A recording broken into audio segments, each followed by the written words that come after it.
Hello and welcome. This is Radull Live, and guys, the Olympics are less than 7 days away. In fact, 6 days away to be specific. 23rd of July. That is when the Tokyo 2020 Olympics kicks off. By the way, Kenya is represented by 88 athletes. Yes, including the volleyball girls, rugby girls, and rugby men, not boys. Lots of athletes. We have beach volleyball represented, and we have one person in swimming, and one day we will have one person in badminton. Guys, welcome to the show. Today I have a man who is a coach. He's a badminton coach, but there's a reason why I have brought Abraham Wogute on set today, simply because I want to know what's happening in the world of badminton. I've not had good things, so I want to hear it from him. What are the issues and how can we resolve them? So Abraham, welcome to the show. Thank you. First of all, tell us about yourself. What do you do in badminton? In badminton, Abraham. I am Abraham. Abraham. What did I call you? You did call Abraham. Oh, I said Abraham. I was yes. introducing myself again. Okay. But mainly, I've been a player for more than 30 years. Mm-hmm. I've transitioned to coaching. Mm-hmm. I have coached the national team. I am still coaching the national team, and most of the players they're in. I'm also a coach on appointed by the National Olympic Committee, coaching one of the athlete who was chosen on the Solidarity team, Masi Mwedhia. So I'm one of the coaches on that Solidarity program. Okay. Tell us about your career, your playing career, because badminton, there are not that many players, or at least Kenyans can identify in the country. Right. How did you get to play badminton? And then take us through some of your achievements, just so people understand that you're not just here talking about a sport you don't know. Correct. I was introduced to badminton in 1989 at Starehe Boys Center. I was a student there by the late director, Dr. Griffin. He was an ardent player. We played with him. Griffin was a player? Yeah, very good player. Very good. He introduced us to the game.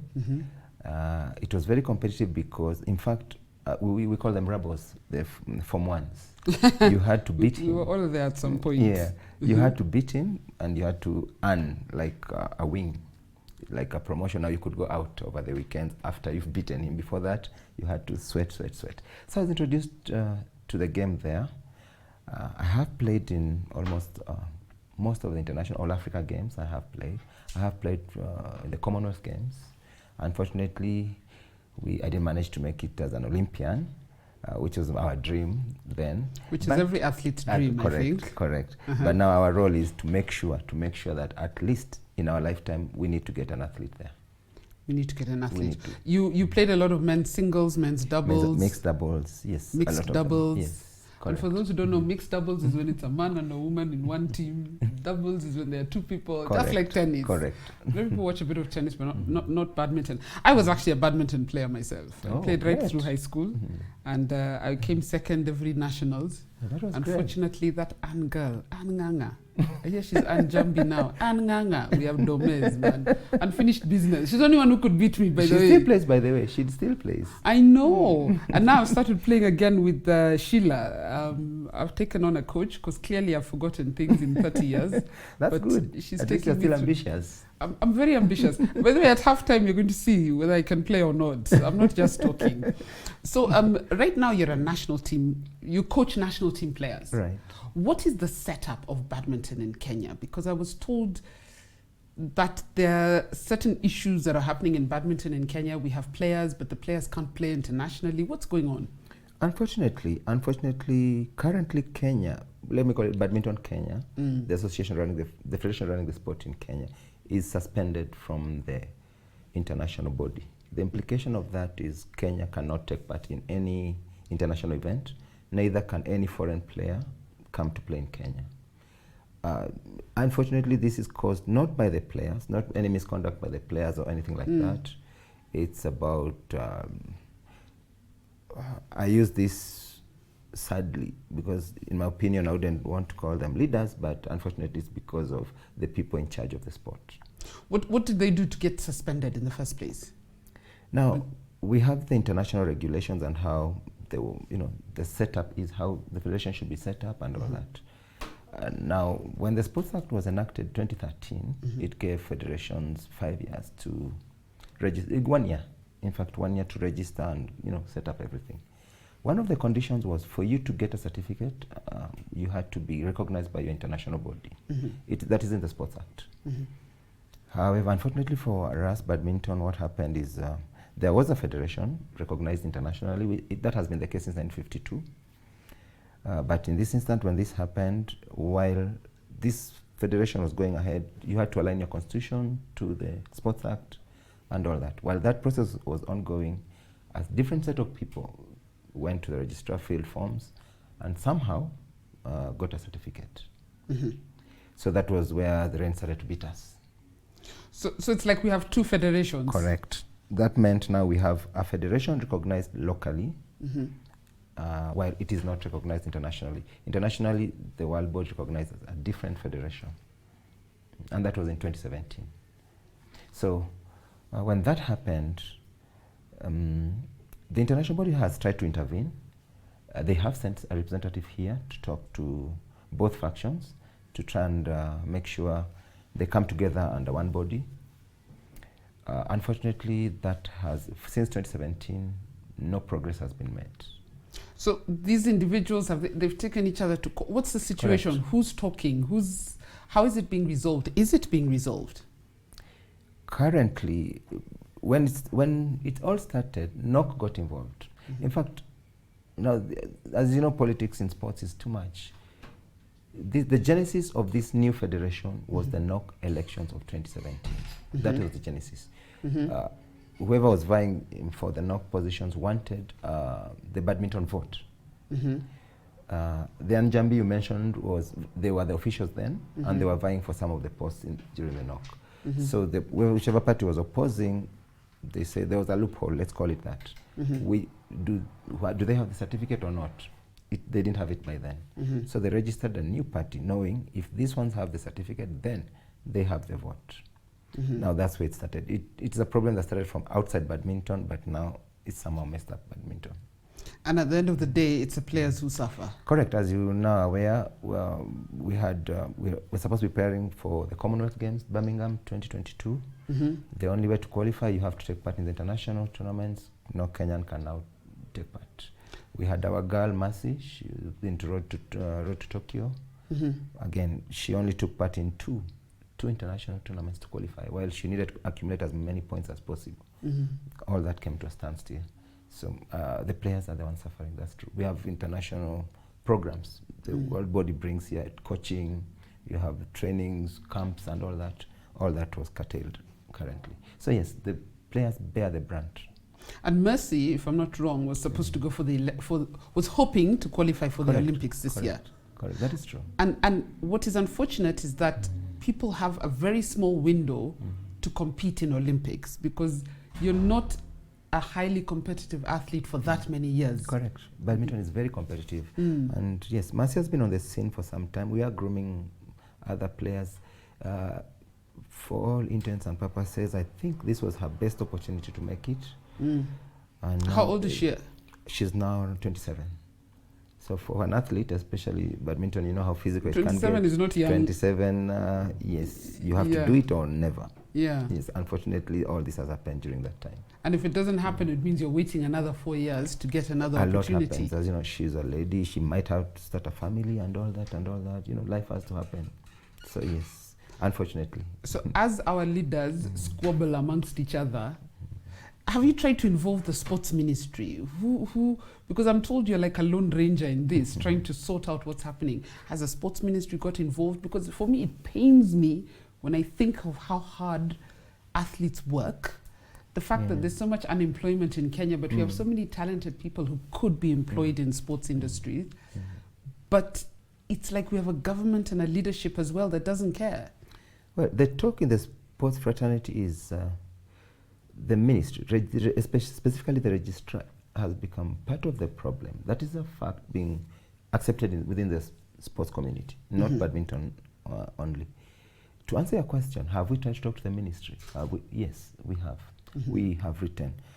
We, as late as 2 weeks ago, we did write to the ministry. We wrote email and we delivered a hard copy.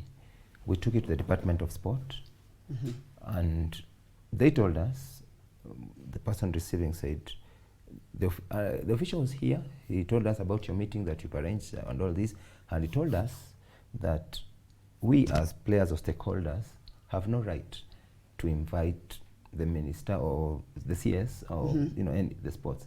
It is him as the chairman who has to write. Protocol demands that. So our argument to them was, now look, badminton, things are bad. Nothing is happening. We're in ICU. We've been banned. We're not nothing. We can no longer talk about protocol here. While we are sorting protocol, people are dying, lives are being lost, kids are, things are opportunities are being lost. So as a these minimum, opportunities are our rights, Yeah, but they could not receive the letter. Receiving a letter, she said, no, we cannot receive because only the chairman can write to us. Now, why is that so? The last tournament before the ban was in effect was Uganda International. It was in Feb. Now, in this tournament, these officials decided to take half the players. They took, for the first time in badminton, it has never happened. The officials were more than the players. These officials included officials from Sports Fund, officials from the Ministry of Sports.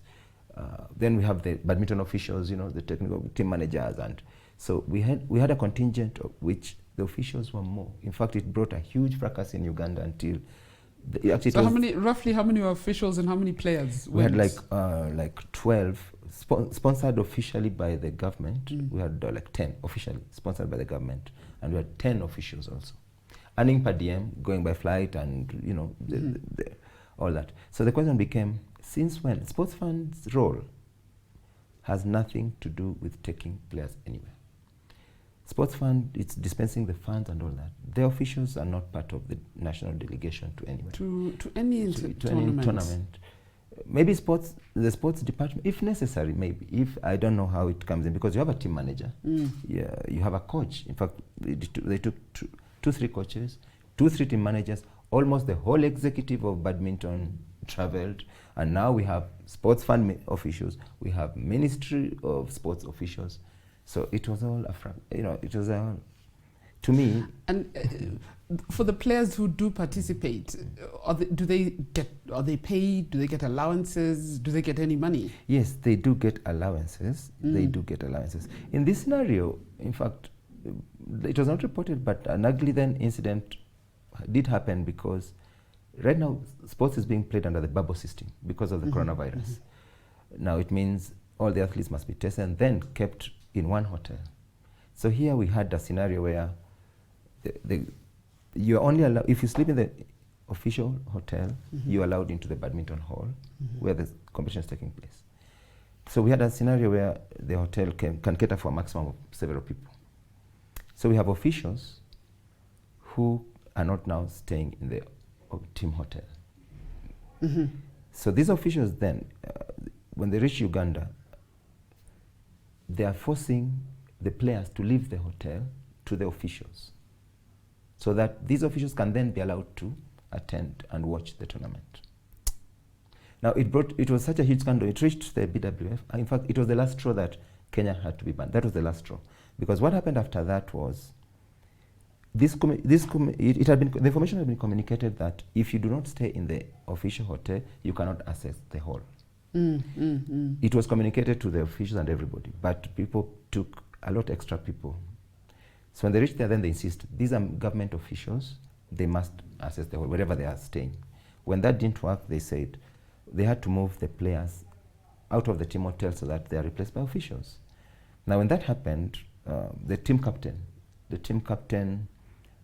that's Wanyoike. Mr. Wanyoike, yes. The team captain. John Wanyoike was supposed to be here today. Unfortunately, he was still traveling somewhere. Correct. He was coming from a tournament in Mombasa, which he won. Which he won. Congratulations to him. Congratulations to him, but I wish he was here because I always like hearing from the athletes. Next time he would but be next here. time, Right. So what happened? Wanyoike was the team captain. And that was the youngest athlete, about 17 years old. But who had qualified by merit because they did a trial and the player qualified. So this athlete was requested to vacate the team hotel for an official. This was brought to the attention of the captain, who called a players meeting with the others, and in their opinion, it was not fair because it also meant this player could no longer participate in the tournament, could no longer could no longer enter the hall. Oh, Kenya. So when this happened, the players called for a meeting with the officials and stood their ground. The player should not leave the hotel for an official. When that happened, the players were threatened, they're indisciplined, you're going to be kicked out of the team. And that's the youngest player of the team, 17-year-old, who is in a foreign country they've never been before, who is supposed to go, I don't know, and stay where they don't know. He's staying alone without the other contingent and all that. But the players stood their ground, they called us, they recorded, we have the recordings of the meetings, it was very heated. But eventually we said, my advice to them was, whatever they're saying, they want to discipline you and all that, you're in discipline, let them put that in writing. Let them accuse whatever they want to accuse you. Send us, we will go to court again, because we've gone to court before. These players at Nawanyuike, they had been refused to participate in the All Africa Games 2019. We had to go to court to enforce that. They were the best players, everybody knew that. But they were refused by our own federation? The federation refused. On grounds of? They are perceived in courts to favor the internationally recognized group. So the locally recognized one perceived I feel like screaming. Yeah. This is badminton. Yeah. Imagine. It has its own domains like this. Yeah. So imagine we had to go to court. As in, we always have trials. It's the most, when even athletics, there's more money. You know, we have more talent and all, but they all go for trials. Even Akina Rudisha, Akina whoever, they are called Kasarani. They're superstars, but they come. For the first time, badminton, the official said, no trials. I pick who I want. I pick whoever I want. To go for All Africa Games on government expense. You know, government is paying for that. We need value for money, you know. But yeah, so that had to end up in court. Fortunately, yes, the court did say sense, and the court did order the trials. That's the only way the boys went to go. And they won. The boys who had been kicked out, all of them came top, all the others. But that's the situation we're faced with. So everything is a push and pull. So that's what we would advise them, that in this scenario, I think the law is on the side of the young man. He earned his place in the team. It would be unfair to kick him out or kick him around for such a reason. So we had prepared to go to court again. So, but when they came back, we waited for the boy to be called, to be disciplined and all that. Nothing worked away, because we told them we are taking it to court. You try it? Yeah, this is going to end up. Well, I don't know about you, but I need a commercial break. Guys, we're going to take a short break. I almost can't believe what I'm hearing. When we come back, I want us to see whether there are any solutions we can be discussing at this point. Because how do we get out of this to see that Kenya's best badminton players are playing, they're playing internationally, they're representing us at the Olympics, you know, and things are happening within that badminton industry. This is, I'm in shock. I don't know about you. Let's take a short break. We'll see you in a few seconds.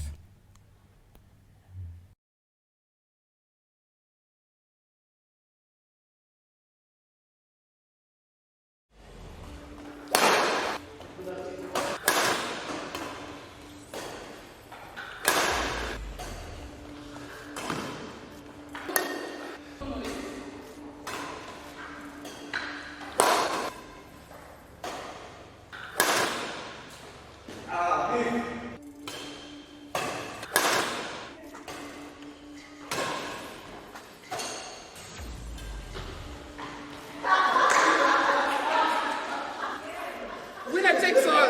Winner takes all! Winner takes all!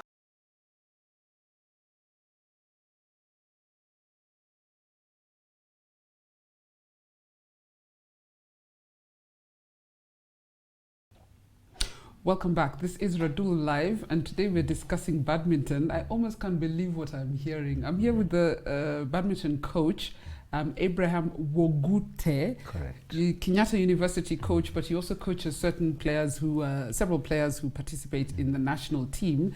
And before the break, Abraham, you were telling me that, I can't believe the domes in badminton.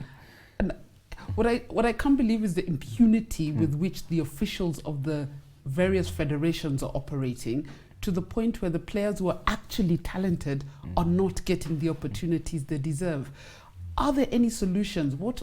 Because all I'm hearing is court, and there's nothing I hate as much as sport being played in court. Sport should be on the pitch. Correct. But I know sometimes you're left with no other no option than to go to court.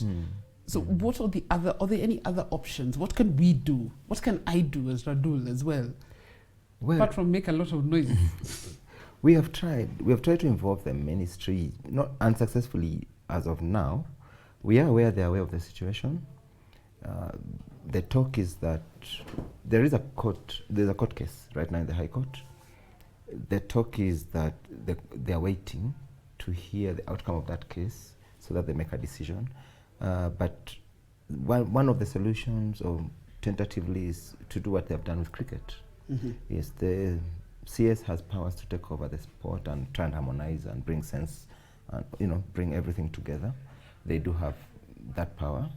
We might be heading that way because from the world body's perspective, their take was Kenya and their Sports Act and all that, and the registrant, however the certificate was issued, it was their mess.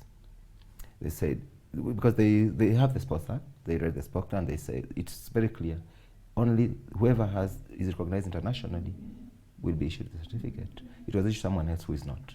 So when they realized that, they washed their hands from the Kenyan system, the legal system. So what they're trying to say in their communication, they have their own constitution and whatever it says. They are going that route only. So that implies the court case outcome has no bearing on the suspension.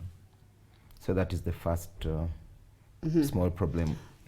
If I can just ask, because if we're banned internationally, how are we getting to these small international tournaments like Uganda and stuff? What's the agreement there? That was before the ban. So the ban came in this year? Immediately after Uganda. Immediately after.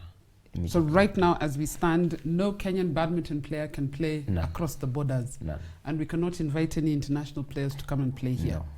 And have they said how long the ban is in force, or their conditions? Their conditions. Yes. And by the sound of things, we are not willing, the two sides are not willing to meet any of these conditions. Now, when this happened, after the ban, one of the factions, the local faction, called players.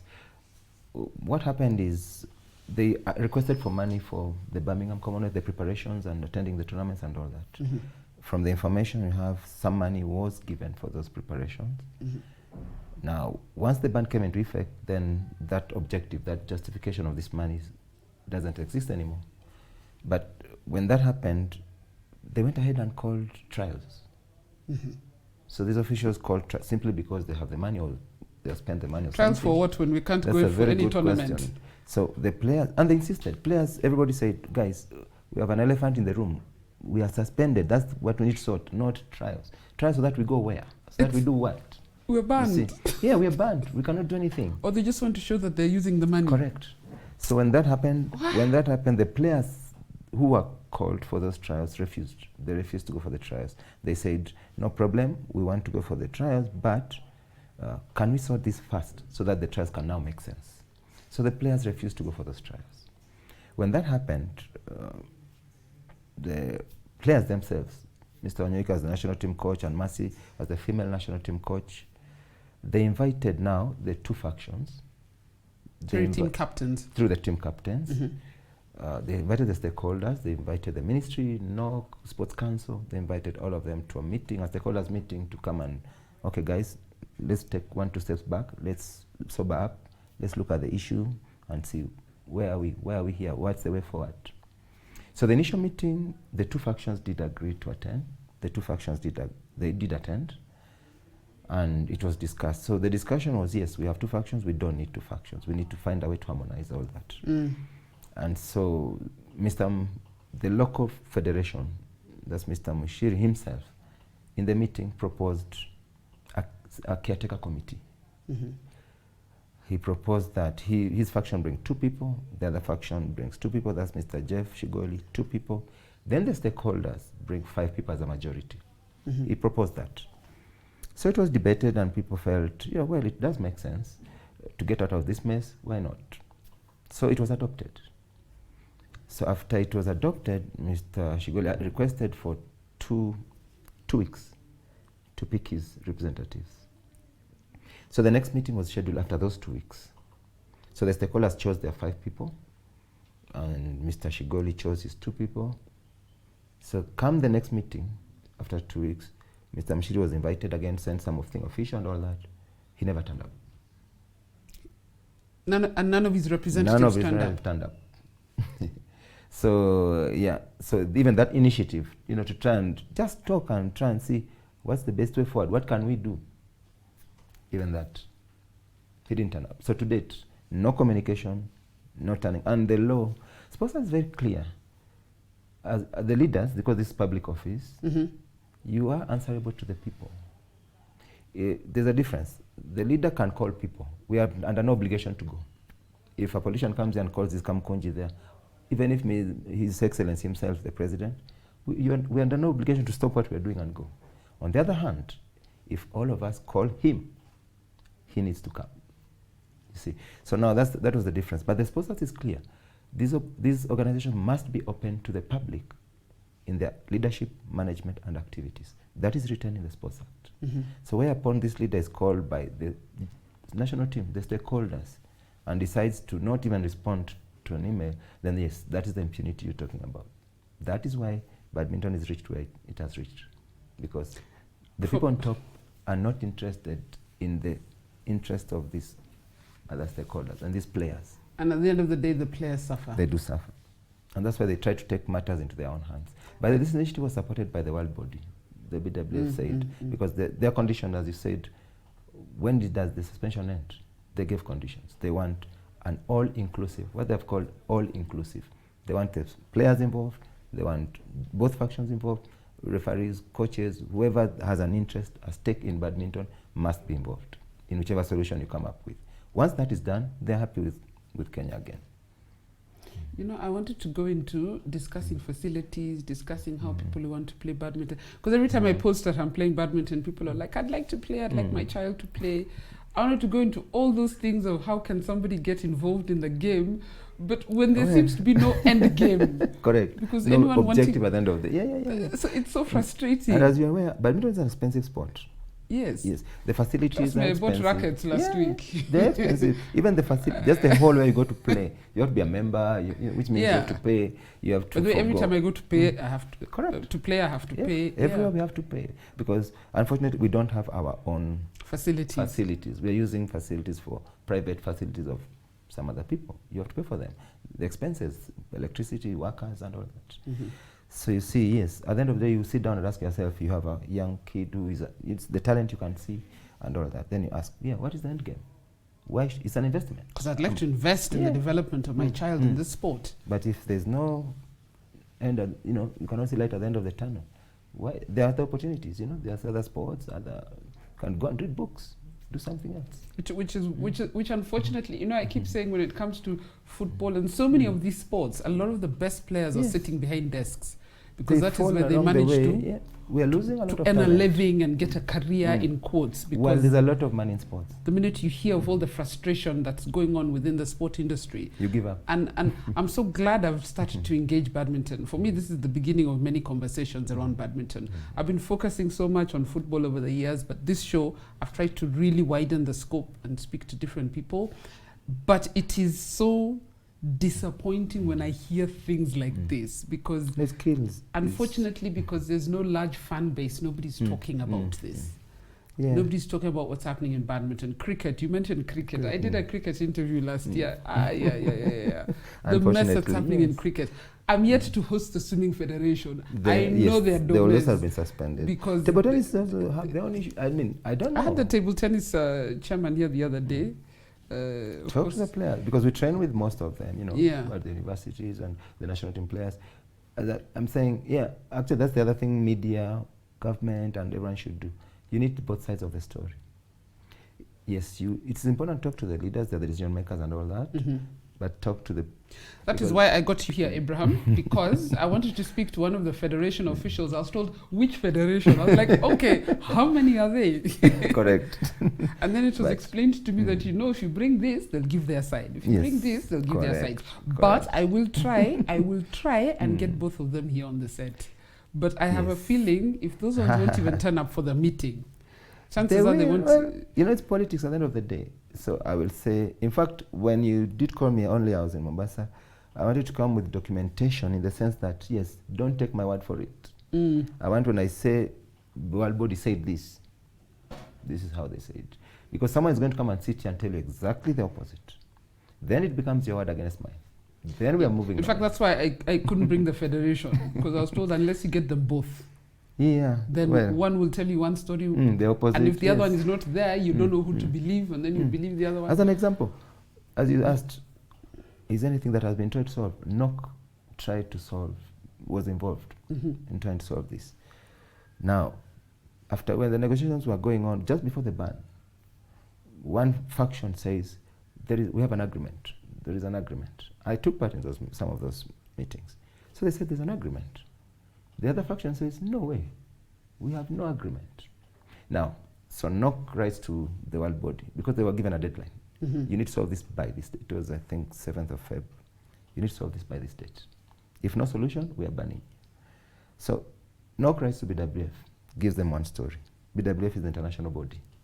One faction gives a different version of the same meeting everybody attended. The other faction gives exactly the opposite.